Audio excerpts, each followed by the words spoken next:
Shayo. Eh, eh, eh. My eyes, oh, don't cry, oh. Ani Igbo and Shayo. Ani Igbo and Shayo. Ani Igbo and Shayo. Ani Igbo and Shayo. Shayo.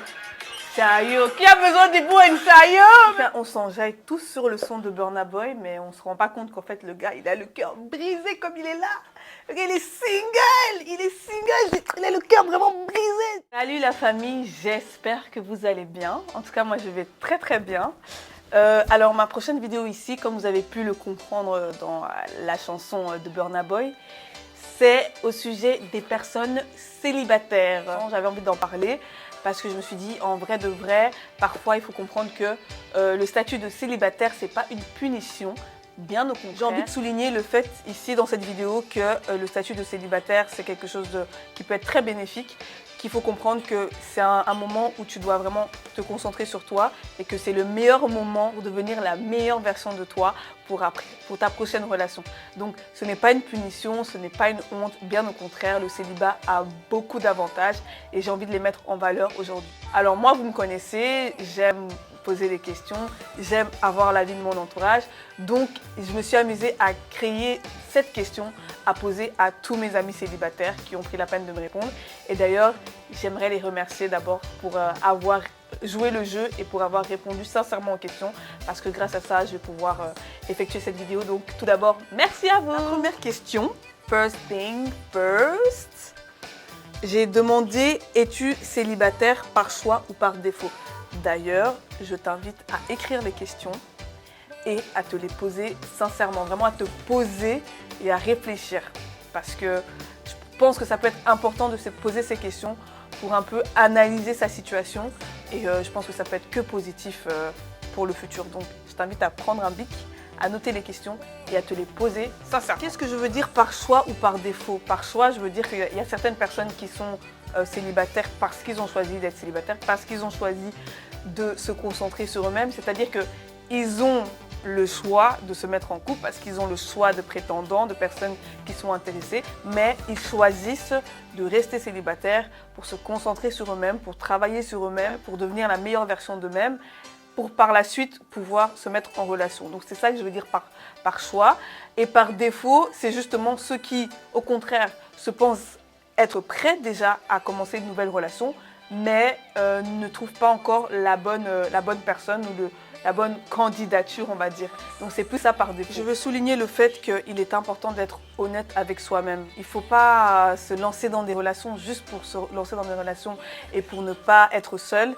C'est important d'être honnête avec soi-même et de se dire, ok, là, je ne suis pas prête ou je ne suis pas prêt, ou là, je suis prêt, mais alors je veux telle personne, il doit avoir telle qualité. C'est important, il ne faut pas se jeter comme ça dans la gueule du loup juste par peur d'être seul. Comme on dit, vaut mieux être seul que mal accompagné. Donc il faut être honnête avec soi-même quand on se pose cette question. Et j'aimerais dire surtout que les personnes qui n'arrêtent pas de vous demander « Ah, pourquoi vous êtes célibataire? Qu'est-ce que vous attendez pour être... » C'est eux le problème. Il ne faut pas mal le prendre. Quand on te pose incessamment la question, il faut regarder la personne qui te pose la question et se dire « Lui, il a un problème avec justement le fait d'être seul. » Alors, la deuxième question, c'est quoi? C'est comment s'est passée ta dernière rupture? Alors là, c'est pas une question par curiosité, c'est juste qu'il faut... Parfois, en fait, la rupture en dit long sur le processus de guérison, déjà de 1. Parce qu'une rupture, c'est comme un deuil à effectuer. C'est pour ça qu'il est important, si par exemple vous êtes quitté d'un commun accord, qu'il n'y avait plus de sentiments, ou vous voyez que vous n'étiez plus sur la même longueur d'onde, ce sera autre chose que si vous êtes quitté pour cause de tromperie, de trahison, de manque de respect, de violence, etc. Donc ça aussi c'est important d'analyser la cause de la rupture et c'est ça qui va vous permettre aussi d'effectuer votre deuil et votre guérison. D'ailleurs, j'aimerais souligner l'importance de la guérison avant de se remettre dans une relation. C'est très très important. En fait, on ne se rend pas compte que ce n'est pas un couple qui crée des problèmes, c'est des personnes, c'est deux personnes distinctes qui viennent avec leurs problèmes, qui créent ces problèmes dans le couple. Donc, si vous n'avez pas guéri de vos blessures précédentes, vous allez venir dans une nouvelle relation avec ces blessures et ça va ouvrir d'autres blessures, créer d'autres blessures. Donc c'est pour ça qu'il est important d'abord de guérir ses blessures avant de pouvoir se relancer dans une relation. Et c'est ce qui va justement nous amener à la question numéro 3 que j'ai posée, c'est « Penses-tu t'être remis de ta dernière relation ?» Là, vraiment, il faut être honnête avec soi-même. En fait, c'est important d'être honnête avec soi-même. Il n'y a que toi qui peux réellement le savoir. Tu peux faire semblant autour de toi, mais il n'y a que toi qui peux réellement savoir ce que tu ressens, si tu es prêt ou pas, si tu t'es remis ou pas, si tu es encore blessé ou pas. Donc, c'est important de te poser et de te dire, est-ce que je me suis remise de ma dernière relation? Est-ce que ce chapitre est vraiment clos? Est-ce que c'est vraiment du passé? Est-ce que je peux vraiment aller de l'avant avec des bases saines? C'est pour ça que je pose cette question et que je précise que guérissez d'abord de vos blessures précédentes, antérieures, avant de vouloir vous relancer dans une nouvelle aventure. Alors ici, j'ai ma 4e question qui est « Selon toi », donc là, ça devient une question un peu plus profonde. Au début, c'était un peu en surface. Maintenant, la 4e question, c'est un peu plus profond. Donc c'est « Selon toi, être prêt pour une relation, qu'est-ce que ça signifie ?» Et là, franchement, j'ai eu des très belles réponses. Peut-être que je ferai une autre vidéo avec les réponses, parce que je me rends compte que si je commence à énumérer les réponses, ça va prendre trop de temps et vous n'allez plus me suivre. Donc je ferai peut-être une autre vidéo avec les réponses, mais j'ai eu des réponses très intéressantes où je me suis dit « Ah ouais, ok, je ne voyais pas ça comme ça ». Je pense que ouais, je vais faire une deuxième partie avec les réponses de certaines personnes parce que c'est vraiment intéressant de voir le point de vue de chaque personne, des trucs que toi-même tu n'aurais pas pensé. Mais en tout cas, moi, quand je pose cette question, selon toi, être prêt pour une relation, qu'est-ce que ça signifie? Donc pour moi, là, avec cette question, je voulais que les gens identifient l'importance du fait d'être prêt ou pas. Et s'ils estiment qu'ils le sont, c'est se dire que j'ai effectué le travail que je devais effectuer. J'ai travaillé sur moi-même, je me suis posé les bonnes questions. Maintenant, je sais ce que je veux ou ce que je ne veux pas. Si tu ne sais pas ce que tu veux, en vrai, tu ne peux pas l'exiger à la personne en face de toi. Donc, être prêt pour une relation, c'est se connaître d'abord. C'est se connaître d'abord et entrer dans une relation en se connaissant entièrement et en pouvant donner le meilleur de soi, en étant épanoui. Donc moi, c'est ça que je voulais souligner. Avoir des exigences et les exigences qu'on a envers son futur partenaire, avoir les mêmes exigences pour soi. 5e question, c'est « Qu'es-tu prêt à changer pour ta prochaine relation ?» Alors ici, c'est important. C'est important d'admettre aussi ses erreurs, de savoir que dans une relation, on est deux, que si ça ne fonctionne pas, si ça se termine, c'est que chacun a ses torts. Tous les torts ne sont pas toujours d'un seul côté, sauf exception. Donc, il faut savoir reconnaître ses torts. C'est pour ça qu'il est important de faire un travail sur soi, pour analyser, pour savoir ce qu'on a fait de mal ou de pas très bien et qu'on aurait pu éviter et travailler dessus. Personne n'est parfait, ton ancien partenaire n'a pas été parfait, tu n'as pas été non plus, parfois ce n'est pas fait exprès, tes erreurs ne te définissent pas, donc c'est important de les identifier. Quand tu admets que tu as fait des erreurs et que tu es prêt à travailler dessus, à les changer, ce sera bénéfique pour ta prochaine relation. Il faut aussi savoir que quand la personne, ton ancien partenaire a fait certaines erreurs, il faut savoir faire la part des choses.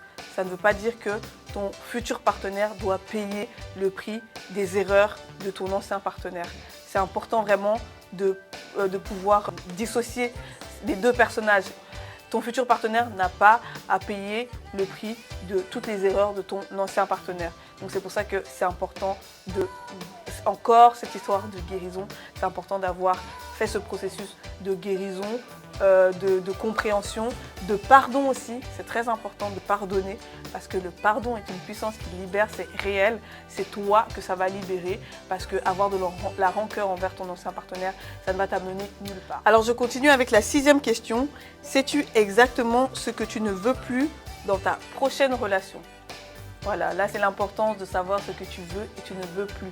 Tu as analysé ton ancienne relation, tu as vu ce qui n'allait pas, ce qui t'a fait du mal, ce qui t'a changé, ce qui a été négatif. Et il faut savoir identifier tous ces aspects pour pouvoir les éviter dans tes prochaines relations. Il faut vraiment que tu te dises que voilà, ça, je ne veux plus, je n'accepte plus. Il faut que dans ta prochaine relation, tu mettes les limites, que tu crées les limites pour éviter que tu ne revives ce genre de situation. Donc c'est pour ça qu'il est d'abord important de savoir ce que toi tu veux et surtout ce que tu ne veux plus pour pouvoir le communiquer à ton futur partenaire. Et on termine avec la 7e question qui est « Quels sont les 3 critères que ton futur partenaire doit avoir ?»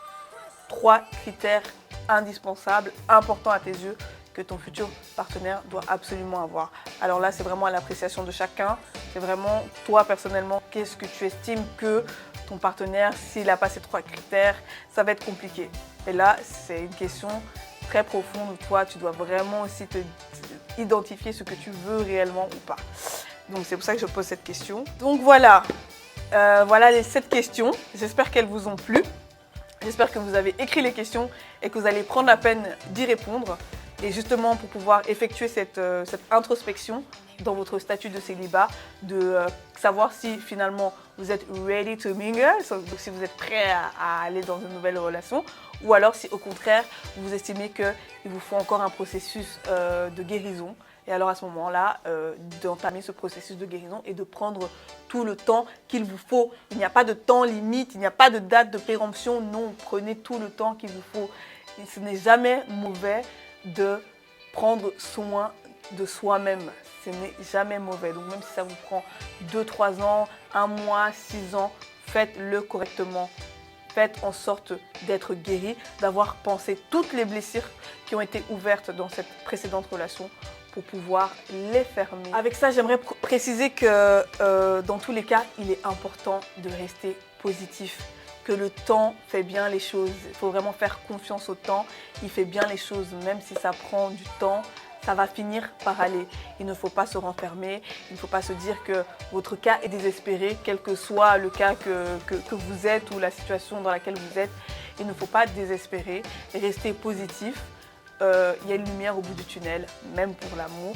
Donc ne lâchez rien, travaillez sur vous-même, devenez la meilleure version de vous-même et vous verrez que ça attirera que les bonnes choses. Quand vous êtes positif, ça n'attire que les bonnes choses. Vous allez rencontrer la bonne personne, mais c'est d'abord important d'effectuer ce travail sur soi et de ne pas lâcher, de prendre du temps pour soi, de se soigner et de prendre soin de soi. Parce que l'important d'être positif, d'avoir guéri ses blessures et d'être épanoui en tant que soi, en tant que tel, ça va vous permettre d'entamer une relation plus saine. Il ne faut pas en fait attendre que votre partenaire vous rende heureux. Non, il faut que vous soyez heureux et épanoui de vous-même pour pouvoir avoir cette relation épanouissante et heureuse. Votre bonheur ne peut pas dépendre de votre partenaire. C'est impossible. Ça, c'est quelque chose de très malsain. C'est pour ça qu'il faut impérativement être épanoui et heureux soi-même, avoir déjà cet état d'esprit de se dire que je suis heureux ou heureuse de la personne que je suis, de ce que j'ai traversé, de ce que je vais devenir. Et c'est seulement comme ça que vous pouvez entamer une nouvelle relation et que ce sera une relation saine. Si 2 personnes saines se mettent dans une relation, il y a de fortes chances que ça fonctionne très bien. Si par contre, il y a quelqu'un qui attend de l'autre qu'il le guérisse ou qui pense ses blessures, ça risque de coincer à un moment. Donc c'est pour ça que moi je souligne le fait qu'il faut être positif, il faut être épanoui, il faut tout d'abord guérir. Il faut même écrire une chanson comme Burna Boy, Last Last. Écrivez, chantez, prenez de Igbo and Shayo s'il faut, mais en tout cas, faites ce processus de guérison avant de trouver votre moitié. Donc voilà, j'espère que j'ai dit tout ce que je voulais dire parce que comme je vous ai dit, c'était un peu en mode une improvisation. Je me suis dit non, il faut que je fasse la vidéo. Donc j'espère que j'ai dit tout ce que j'avais à dire. J'espère que ça vous a intéressé. J'espère une fois de plus que vous avez écrit des questions et que vous allez jouer le jeu et répondre à ces questions. Et j'espère que cette vidéo, si vous êtes célibataire et que vous êtes un peu en mode flou, vous ne savez pas trop où vous en êtes, j'espère que cette vidéo va vous aider. Et alors, comme d'habitude, n'hésitez pas à partager, à vous abonner, à tout faire en fait, tout en et. Partagez, abonnez-vous, mangez, faites tout ce qu'il faut pour que la vidéo tourne et que ça serve au plus grand nombre. Merci en tout cas d'avoir regardé la vidéo jusqu'au bout et j'espère vous revoir dans ma prochaine vidéo. Je vous fais plein de bisous. Youngcast, last. Now everybody go to breakfast. I have to say bye bye yo, to the love of my life, my eyes oh, don't cry yo. I need Igbo and Shayo.